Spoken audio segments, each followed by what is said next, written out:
ప్రకృతి విపత్తులు, వరదలు, భారీ వర్షాల వలన నష్టపోయిన ప్రతి కుటుంబాన్ని ప్రభుత్వం ఆదుకుంటుందని రాజమహేంద్రవరం సిటీ ఎమ్మెల్యే ఆదిరెడ్డి శ్రీనివాస్ పేర్కొన్నారు. రాజమండ్రిలోని చందాసత్రం పునరావాస కేంద్రంలో ఉన్న లంక గ్రామ కుటుంబాలకు శాసనసభ్యులు ఆదిరెడ్డి వాసు ప్రభుత్వం నుంచి 3,000 రూపాయలతో పాటు నిత్యావసర వస్తువులను స్థానిక నాయకులు, అధికారులతో కలిసి పంపిణీ చేశారు.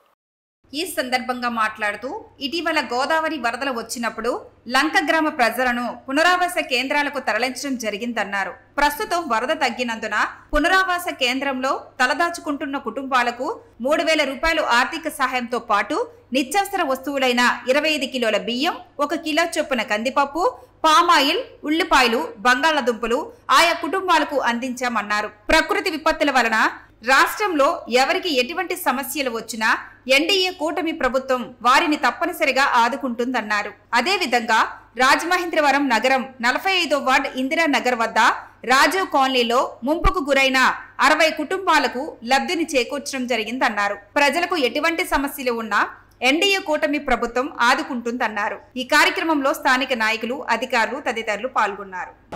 గోదావరి వరద తీవ్రత పెరిగినప్పుడు గోదావరి ధవళేశ్వరం బ్యారేజ్ దగ్గర సెకండ్ వార్నింగ్ వచ్చిన తర్వాత ఆనవాయితీగా ఏదైతే లంకల్లో ఉన్న ప్రజలందరినీ పునరావాస కేంద్రాలకి తీసుకురావడం, వారు మళ్లీ ఫ్లడ్ లెవెల్స్ తగ్గేంత వరకు కూడా ఇక్కడ ఏ విధమైన అసౌకర్యం కలగకుండా రాజమండ్రి మున్సిపల్ కార్పొరేషన్ నుంచి వాళ్ళకి భోజనాలు పెట్టడం, మెడికల్ క్యాంపులు పెట్టడం అన్నది ఆనవాయితీగా జరిగే కార్యక్రమం. దాంట్లో భాగంగా మొన్న జరిగినప్పుడు కూడా వారిని తీసుకురావడం, రాజమండ్రి చందాసత్రంలో ఉంచడం, ఇప్పుడు ఏదైతే వరద తీవ్రత తగ్గడం వలన వాళ్ళందరికీ ఏదైతే ప్రభుత్వం నుంచి 3,000 రూపాయల ఆర్థిక సహాయం, నిత్యావసర వస్తువులు ఏదైతే బియ్యం 25 కేజీలు, కందిపప్పు, బంగాళదుంప, ఉల్లిపాయ, పామాయిల్ ప్యాకెట్ ఇవన్నీ కూడా వారికి ఇచ్చి మరలా లంకలకి ఏదైతే వాళ్ళ జీవనోపాధి కోసం వెళ్తారో అక్కడికి వాళ్ళందరికీ కూడా ఇవి ఇచ్చి ప్రభుత్వమే వాళ్ళని అక్కడికి లంకలకి వెళ్లే కార్యక్రమం కూడా చేపడతా ఉన్నాం. ఇక్కడే చెప్పదలుచుకున్నాం,